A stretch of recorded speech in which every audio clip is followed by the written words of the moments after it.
Module number 1.10.01. Topic name Entrepreneurship Development. ಸ್ನೇಹಿತರೆ, ಈ ಅರಿವಿನ ಅನುಕ್ರಮ ರೇಖಾಚಿತ್ರದ ಸಹಾಯದಿಂದ ಸಣ್ಣ ವ್ಯಾಪಾರವನ್ನು ಹೇಗೆ ಹೊಂದಿಸುವುದು ಎಂಬುದರ ಕುರಿತು ನಾವು ಈಗ ಅಧ್ಯಯನ ಮಾಡುತ್ತೇವೆ. ಸಣ್ಣ ವ್ಯಾಪಾರವನ್ನು ಸೆಟಪ್ ಮಾಡಲು ಒಟ್ಟು 8 ಚೆಕ್ ಪಾಯಿಂಟ್ಸ್ ಪರಿಗಣಿಸಬೇಕು ಮತ್ತು ಅದು ವ್ಯಾಪಾರದ ಕಲ್ಪನೆ ಮತ್ತು ಸಮರ್ಥನೀಯತೆಯನ್ನು ಮೌಲ್ಯಮಾಪನ ಮಾಡಲು ಸಹಾಯ ಮಾಡುತ್ತದೆ. ಈ 8 ಪಾಯಿಂಟ್ಸ್: 1. ಬಿಸ್ನೆಸ್ ಪ್ಲಾನ್, ವ್ಯಾಪಾರ ಯೋಜನೆ. 2. ಫೈನಾನ್ಷಿಯಲ್ ಪ್ಲಾನಿಂಗ್, ಹಣಕಾಸು ಯೋಜನೆ. 3. ಪ್ರಾಡಕ್ಟ್ ಡಿಸ್ಕ್ರಿಪ್ಷನ್, ಉತ್ಪನ್ನ ವಿವರಣೆ. 4th. ಮಾರ್ಕೆಟಿಂಗ್ ತಂತ್ರ. 5. ಕಸ್ಟಮರ್ಸ್, ಗ್ರಾಹಕರು. 6. ಕಾಂಪಿಟೇಟರ್ಸ್, ಸ್ಪರ್ಧಿಗಳು. 7. ಆಪರೇಷನ್ಸ್, ಕಾರ್ಯಾಚರಣೆಗಳು. 8. ಸ್ವಾಟ್ ವಿಶ್ಲೇಷಣೆ. ಬಿಸ್ನೆಸ್ ಪ್ಲಾನ್, ವ್ಯಾಪಾರ ಯೋಜನೆ. ಸಣ್ಣ ವ್ಯಾಪಾರವನ್ನು ಸ್ಥಾಪಿಸುವಲ್ಲಿ ಇದು ಮೊದಲು ಮತ್ತು ಅತ್ಯಂತ ನಿರ್ಣಾಯಕ ಹಂತವಾಗಿದೆ. ನಿಮ್ಮ ವ್ಯವಹಾರ ಕಲ್ಪನೆ, ಗುರಿಗಳು ಮತ್ತು ಉದ್ದೇಶಗಳನ್ನು ವ್ಯಾಖ್ಯಾನಿಸಲು ವ್ಯಾಪಾರ ಯೋಜನೆ ನಿಮಗೆ ಸಹಾಯ ಮಾಡುತ್ತದೆ. ಈ ಗುರಿಗಳನ್ನು ಸಾಧಿಸಲು ನೀವು ಹೇಗೆ ಉದ್ದೇಶಿಸುತ್ತೀರಿ ಎಂಬುದನ್ನು ವಿವರಿಸುವ ಮಾರ್ಗಸೂಚಿಯನ್ನು ಇದು ಒದಗಿಸುತ್ತದೆ. ಈ ಡಾಕ್ಯುಮೆಂಟ್ ಮಾರ್ಗದರ್ಶಿಯಾಗಿ ಕಾರ್ಯನಿರ್ವಹಿಸುತ್ತದೆ, ನಿಮ್ಮ ವ್ಯಾಪಾರದ ಮಿಷನ್ ಮತ್ತು ದೃಷ್ಟಿಯ ಮೇಲೆ ಕೇಂದ್ರೀಕರಿಸಲು ಸಹಾಯ ಮಾಡುತ್ತದೆ. ಫೈನಾನ್ಷಿಯಲ್ ಪ್ಲಾನಿಂಗ್, ಆರ್ಥಿಕ ಯೋಜನೆ. ಆರ್ಥಿಕ ಯೋಜನೆ ಸಂಪನ್ಮೂಲಗಳನ್ನು ಪರಿಣಾಮಕಾರಿಯಾಗಿ ನಿಯೋಜಿಸಲು ಸಹಾಯ ಮಾಡುತ್ತದೆ. ಕಾರ್ಯಾಚರಣೆಗಳು, ಮಾರ್ಕೆಟಿಂಗ್ ಮತ್ತು ವಿಸ್ತರಣೆಯಂತಹ ನಿರ್ಣಾಯಕ ಕ್ಷೇತ್ರಗಳಿಗೆ ಹಣವನ್ನು ವಿತರಿಸಲಾಗುತ್ತದೆ ಎಂದು ಖಚಿತಪಡಿಸುತ್ತದೆ. ಇದು ಬಜೆಟ್ಗಳ ರಚನೆಯನ್ನು ಸಕ್ರಿಯಗೊಳಿಸುತ್ತದೆ. ಸಣ್ಣ ವ್ಯಾಪಾರಗಳಿಗೆ ವೆಚ್ಚಗಳನ್ನು ನಿಯಂತ್ರಿಸಲು, ನಗದು ಹರಿವನ್ನು ನಿರ್ವಹಿಸಲು ಮತ್ತು ಮಿತಿಮೀರಿದ ವೆಚ್ಚವನ್ನು ತಡೆಯಲು ಅನುವು ಮಾಡಿಕೊಡುತ್ತದೆ. ಆರ್ಥಿಕ ಯೋಜನೆ ಹಣಕಾಸಿನ ಅಪಾಯಗಳನ್ನು ಗುರುತಿಸುವುದು ಮತ್ತು ತಗ್ಗಿಸುವುದನ್ನು ಒಳಗೊಂಡಿರುತ್ತದೆ. ಇದು ಅನಿರೀಕ್ಷಿತ ಸವಾಲುಗಳ ವಿರುದ್ಧ ಬಫರ್ ಅನ್ನು ಒದಗಿಸುತ್ತದೆ ಮತ್ತು ಕಠಿಣ ಸಮಯದಲ್ಲಿ ವ್ಯವಹಾರಗಳು ಚೇತರಿಸಿಕೊಳ್ಳಲು ಸಹಾಯ ಮಾಡುತ್ತದೆ. ಪ್ರಾಡಕ್ಟ್ ಡಿಸ್ಕ್ರಿಪ್ಷನ್, ಉತ್ಪನ್ನ ವಿವರಣೆ. ವಿವರವಾದ ಉತ್ಪನ್ನ ವಿವರಣೆಯ ಸಂಭಾವ್ಯ ಗ್ರಾಹಕರಿಗೆ ಸ್ಪಷ್ಟತೆಯನ್ನು ಒದಗಿಸುತ್ತದೆ.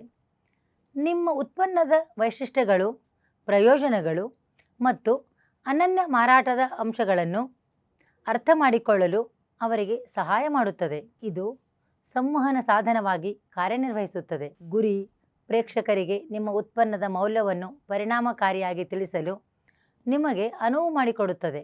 ಉತ್ತಮ ತಿಳುವಳಿಕೆ ಮತ್ತು ನಿಶ್ಚಿತಾರ್ಥವನ್ನು ಉತ್ತೇಜಿಸುತ್ತದೆ. ಉತ್ತಮವಾಗಿ ರಚಿಸಲಾದ ಉತ್ಪನ್ನ ವಿವರಣೆಯ ನಿಮ್ಮ ಉತ್ಪನ್ನವನ್ನು ಸ್ಪರ್ಧೆಗಳಿಂದ ಪ್ರತ್ಯೇಕಿಸುತ್ತದೆ ಎಂಬುದನ್ನು ಎತ್ತಿ ತೋರಿಸುತ್ತದೆ.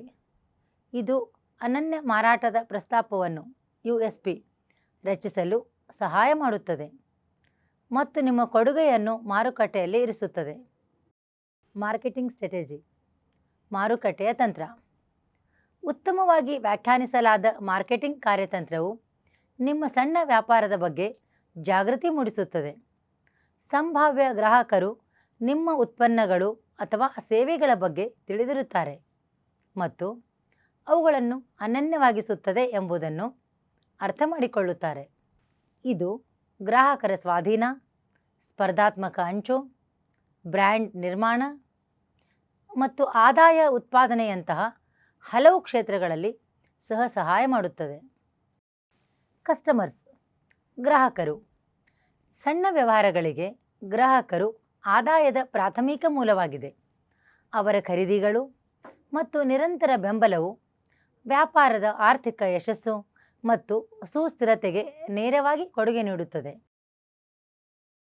ಕಾಂಪಿಟೇಟರ್ಸ್, ಸ್ಪರ್ಧಿಗಳು. ಮಾರುಕಟ್ಟೆಯನ್ನು ಅರ್ಥ ಮಾಡಿಕೊಳ್ಳಲು ಪ್ರತಿಸ್ಪರ್ಧಿಗಳನ್ನು ಅಧ್ಯಯನ ಮಾಡುವುದು ಅತ್ಯಗತ್ಯ. ಅವರ ಉತ್ಪನ್ನಗಳು, ಬೆಲೆಗಳು ಮತ್ತು ಕಾರ್ಯತಂತ್ರಗಳನ್ನು ವಿಶ್ಲೇಷಿಸುವುದು ನಿಮ್ಮ ಸ್ವಂತ ವ್ಯವಹಾರ ನಿರ್ಧಾರಗಳನ್ನು ತಿಳಿಸುವ ಮೌಲ್ಯಯುತ ಒಳನೋಟಗಳನ್ನು ಒದಗಿಸುತ್ತದೆ. ಆಪರೇಷನ್ಸ್, ಕಾರ್ಯಾಚರಣೆ. ಸಣ್ಣ ವ್ಯಾಪಾರದ ಯಶಸ್ಸಿಗೆ ಕಾರ್ಯಾಚರಣೆಗಳು ಅವಿಭಾಜ್ಯವಾಗಿವೆ. ಪರಿಣಾಮಕಾರಿ ಕಾರ್ಯಾಚರಣೆ ನಿರ್ವಹಣೆಯು ಸಮರ್ಥ ಸಂಪನ್ಮೂಲ ಬಳಕೆಯನ್ನು ಖಾತ್ರಿಪಡಿಸುತ್ತದೆ. ಆದರೆ ಗ್ರಾಹಕರ ತೃಪ್ತಿ, ಹೊಂದಾಣಿಕೆ, ಸ್ಕೇಲೆಬಿಲಿಟಿ ಮತ್ತು ಒಟ್ಟಾರೆ ವ್ಯಾಪಾರ ಸ್ಥಿತಿಸ್ಥಾಪಕತ್ವಕ್ಕೆ ಕೊಡುಗೆ ನೀಡುತ್ತದೆ. ನಿರಂತರ ಬೆಳವಣಿಗೆ ಮತ್ತು ಯಶಸ್ಸಿಗೆ ಸಣ್ಣ ವ್ಯಾಪಾರವನ್ನು ಸ್ಥಾಪಿಸುವಲ್ಲಿ ಉತ್ತಮ ಕಾರ್ಯಾಚರಣೆಯ ಅಭ್ಯಾಸಗಳನ್ನು ಸ್ಥಾಪಿಸುವುದು ಒಂದು ಅಡಿಪಾಯದ ಹಂತವಾಗಿದೆ. ಸ್ವಾಟ್ ಅನಾಲಿಸಿಸ್. ಸ್ವಾಟ್ ವಿಶ್ಲೇಷಣೆ ಸಾಮರ್ಥ್ಯಗಳು, ದೌರ್ಬಲ್ಯಗಳು, ಅವಕಾಶಗಳು, ಬೆದರಿಕೆಗಳು ಸಣ್ಣ ವ್ಯಾಪಾರವನ್ನು ಸ್ಥಾಪಿಸುವಲ್ಲಿ ಕಾರ್ಯತಂತ್ರದ ಯೋಜನೆಗೆ ನಿರ್ಣಾಯಕವಾಗಿದೆ. ಇದು ಆಂತರಿಕ ಸಾಮರ್ಥ್ಯ ಮತ್ತು ದೌರ್ಬಲ್ಯಗಳನ್ನು ಮತ್ತು ಬಾಹ್ಯ ಅವಕಾಶಗಳು, ಬೆದರಿಕೆಗಳನ್ನು ಗುರುತಿಸಲು ಸಹಾಯ ಮಾಡುತ್ತದೆ. ಸಣ್ಣ ವ್ಯಾಪಾರದ ಸೆಟಪ್ಪನ್ನು ಈ ರೀತಿ ಪರಿಗಣಿಸಬೇಕು. ಸ್ನೇಹಿತರೆ, ಈಗ ನಾವು ಯಶಸ್ವಿ ಉದ್ಯಮಿಯ ಉದಾಹರಣೆಯಾಗಿ ಕೇಸ್ ಸ್ಟಡಿಯನ್ನು ತೆಗೆದುಕೊಳ್ಳುತ್ತೇವೆ. ಕೇಸ್ ಸ್ಟಡೀಸ್ ಎಂದರೆ ಒಬ್ಬ ವ್ಯಕ್ತಿ, ಗುಂಪು, ಘಟನೆ ಅಥವಾ ಸಮುದಾಯದ ಆಳವಾದ ತನಿಖೆಗಳು. ಕೇಸ್ ಸ್ಟಡಿ ಎನ್ನುವುದು ಒಂದು ನಿರ್ದಿಷ್ಟ ವ್ಯಕ್ತಿ, ಗುಂಪು ಅಥವಾ ಪರಿಸ್ಥಿತಿಯ ಬೆಳವಣಿಗೆಯ ಒಂದು ಪ್ರಕ್ರಿಯೆ ಅಥವಾ ಸಂಶೋಧನೆಯ ದಾಖಲೆಯಾಗಿದೆ. ಸ್ನೇಹಿತರೆ, ಈ ಕೇಸ್ ಸ್ಟಡಿ ಹೇಗೆ ಮಾಡಲಾಗುತ್ತದೆ ಎಂಬುದರ ಕುರಿತು ಸಂಕ್ಷಿಪ್ತವಾಗಿ ನೋಡೋಣ. ವಿಶಿಷ್ಟವಾಗಿ ಕೇಸ್ ಸ್ಟಡಿ ಮಾಡಲು ಡೇಟಾವನ್ನು ವಿವಿಧ ಮೂಲಗಳಿಂದ ಸಂಗ್ರಹಿಸಲಾಗುತ್ತದೆ ಮತ್ತು ಹಲವಾರು ವಿಭಿನ್ನ ವಿಧಾನಗಳನ್ನು ಬಳಸಿಕೊಂಡು ವೀಕ್ಷಣೆಗಳು ಮತ್ತು ಸಂದರ್ಶನಗಳ ಮೂಲಕ ಸಂಗ್ರಹಿಸಲಾಗುತ್ತದೆ. ಸಾಮಾನ್ಯವಾಗಿ ಕೇಸ್ ಸ್ಟಡಿ ನಡೆಸುವಾಗ ಅಥವಾ ಮಾಡುವಾಗ ಸಂಶೋಧನೆಯು ದೀರ್ಘಕಾಲದವರೆಗೆ ಮುಂದುವರಿಯಬಹುದು. ಇದರಿಂದಾಗಿ ಪ್ರಕ್ರಿಯೆಗಳು ಮತ್ತು ಬೆಳವಣಿಗೆಗಳು ಸಂಭವಿಸಿದಂತೆ ಅಧ್ಯಯನ ಮಾಡಬಹುದು. ಕೇಸ್ ಸ್ಟಡಿ ಸಂಶೋಧನಾ ವಿಧಾನವು ವಾಸ್ತವವಾಗಿ ಕ್ಲಿನಿಕಲ್ ಮೆಡಿಸಿನ್ನಲ್ಲಿ ಹುಟ್ಟಿಕೊಂಡಿದೆ ಎಂದು ಗಮನಿಸುವುದು ಆಸಕ್ತಿದಾಯಕವಾಗಿದೆ. ಅಂದರೆ ರೋಗಿಯ ಪ್ರಕರಣದ ವೈಯಕ್ತಿಕ ಇತಿಹಾಸವನ್ನು ತೆಗೆದುಕೊಳ್ಳುವ ವಿಧಾನದ ಮೂಲಕ. ಕೇಸ್ ಸ್ಟಡಿ ವಿಧಾನವು ಸಾಮಾನ್ಯವಾಗಿ ಏನಾಗುತ್ತದೆ ಎಂಬುದನ್ನು ಸರಳವಾಗಿ ಗಮನಿಸುವುದನ್ನು ಒಳಗೊಂಡಿರುತ್ತದೆ, ಅಥವಾ ಶಾಲಾ ವರ್ಗ ಅಥವಾ ನಿರ್ದಿಷ್ಟ ಸಾಮಾಜಿಕ ಗುಂಪಿನಂತಹ ಸಿಂಗಲ್ ಪಾರ್ಟಿಸಿಪೆಂಟ್ಸ್ ಅಥವಾ ವ್ಯಕ್ತಿಗಳ ಗುಂಪಿನ ಕೇಸ್ ಹಿಸ್ಟ್ರಿಯನ್ನು ಪುನರ್ನಿರ್ವಹಿಸುತ್ತದೆ. ಕೇಸ್ ಸ್ಟಡೀಸ್ ಸಂಶೋಧಕರು ಹೆಚ್ಚಿನ ಸಂಖ್ಯೆಯ ಸಂಶೋಧನಾ ಭಾಗವಹಿಸುವವರನ್ನು ಉತ್ತಮ ಫಲಿತಾಂಶಗಳ ಗುರಿಯೊಂದಿಗೆ ವ್ಯವಹರಿಸಲು ಪ್ರಯತ್ನಿಸುತ್ತಿದ್ದರೆ ಸಾಧ್ಯವಿದ್ದುದಕ್ಕಿಂತ ಹೆಚ್ಚು ವಿವರವಾಗಿ ವಿಷಯವನ್ನು ತನಿಖೆ ಮಾಡಲು ಅವಕಾಶ ನೀಡುತ್ತದೆ. ಕೇಸ್ ಸ್ಟಡಿ ಸ್ವತಃ ಸಂಶೋಧನಾ ವಿಧಾನವಲ್ಲ, ಆದರೆ ಸಂಶೋಧಕರು ದತ್ತಾಂಶ ಸಂಗ್ರಹಣೆ ಮತ್ತು ವಿಶ್ಲೇಷಣೆಯ ವಿಧಾನಗಳನ್ನು ಆಯ್ಕೆ ಮಾಡುತ್ತಾರೆ. ಅದು ಪ್ರಕರಣ ಅಧ್ಯಯನಗಳಿಗೆ ಸೂಕ್ತವಾದ ವಸ್ತುಗಳನ್ನು ಉತ್ಪಾದಿಸುತ್ತದೆ. ಒಬ್ಬ ಯಶಸ್ವಿ ಎಂಟರ್ಪ್ರೆನರ್ ಉದಾಹರಣೆಯನ್ನು ತೆಗೆದುಕೊಳ್ಳಲು ರೇಣುಕಾ ಶುಗರ್ಸ್ದ ಮಾಲೀಕ ನರೇಂದ್ರ ಮುರ್ಕುಂಬಿ. ನವೀನ ಉದ್ಯಮಿಯಾಗಿ ನರೇಂದ್ರ ಮುರ್ಕುಂಬಿ ಅವರು ತಮ್ಮ ಕಂಪನಿಯ ಶೇರ್ಗಳನ್ನು ಕಬ್ಬು ರೈತರಿಗೆ ಮಾರಾಟ ಮಾಡಿದರು ಮತ್ತು 1998ರಲ್ಲಿ ತಮ್ಮ ಸ್ವಂತ ಶುಗರ್ ಫ್ಯಾಕ್ಟರಿ ಪ್ರಾರಂಭಿಸಲು ಹಳೆಯ ಬಳಕೆಯಾಗದ ಶುಗರ್ ಫ್ಯಾಕ್ಟರಿ ಖರೀದಿಸಿದರು. ನರೇಂದ್ರರು ಸಕ್ಕರೆಯನ್ನು ಮಾತ್ರವಲ್ಲದೆ ಕಬ್ಬಿನ ಸಾರಿನಿಂದಲೂ ಶಕ್ತಿಯನ್ನು ಪಡೆಯುವ ತಂತ್ರಜ್ಞಾನ ಮತ್ತು ಸಸ್ಯ ಮಾರ್ಪಾಡುಗಳನ್ನು ಅಧ್ಯಯನ ಮಾಡಲು ಸಾಕಷ್ಟು ಸಮಯವನ್ನು ಕಳೆದರು.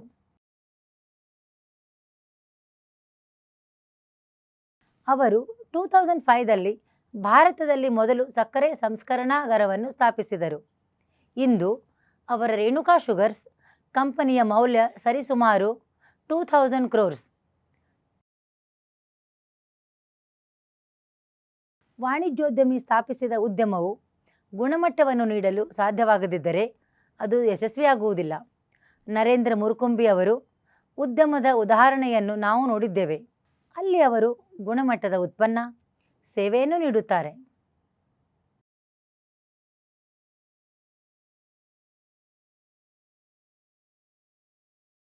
ಉದ್ಯಮಶೀಲತೆಯ ಭೂಮಿ, ಕಾರ್ಮಿಕ, ನೈಸರ್ಗಿಕ ಸಂಪನ್ಮೂಲಗಳು ಮತ್ತು ಬಂಡವಾಳದೊಂದಿಗೆ ಸಂಯೋಜಿಸಲ್ಪಟ್ಟಿದೆ.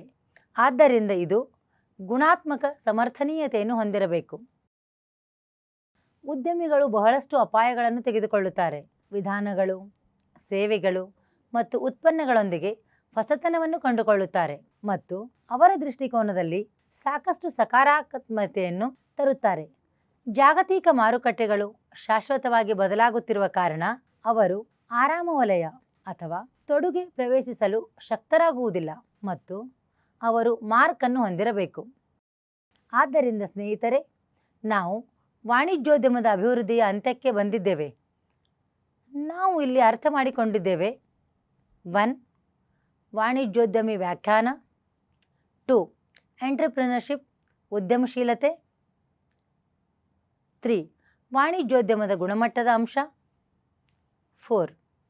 ಯಶಸ್ವಿ ಉದ್ಯಮಿಯಾಗುವುದು ಹೇಗೆ. 5. ಹರಿವಿನ ರೇಖಾಚಿತ್ರವನ್ನು ಬಳಸಿಕೊಂಡು ಸಣ್ಣ ವ್ಯಾಪಾರವನ್ನು ಹೇಗೆ ಹೊಂದಿಸುವುದು. 6.